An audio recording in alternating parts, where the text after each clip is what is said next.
Ozone chip ബോർഡ്സിൻ്റെ പ്രോഡക്റ്റായ Kia boards VNI Malappuram Kottakkal Puthur നടക്കുന്ന എക്സിബിഷൻ ഇന്ന് ആരംഭിക്കുകയാണ്.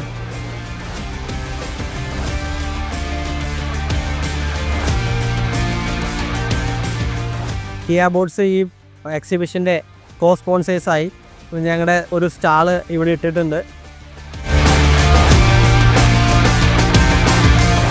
നിങ്ങൾക്ക് ഞങ്ങളുടെ എക്സിബിഷൻ സ്റ്റാൾ സന്ദർശിച്ചാൽ അത് പാർട്ടിക്കിൾ ബോർഡ് എവിടെയൊക്കെ യൂസ് ചെയ്യാം, ഏതൊക്കെ രീതിയിൽ യൂസ് ചെയ്യാം എന്നുള്ളതിൻ്റെ ഒരു ഡെമോ ഞങ്ങൾ സെറ്റ് ചെയ്തിട്ടുണ്ട്. അപ്പോൾ നിങ്ങൾക്ക് ഹാർദമായ സ്വാഗതം.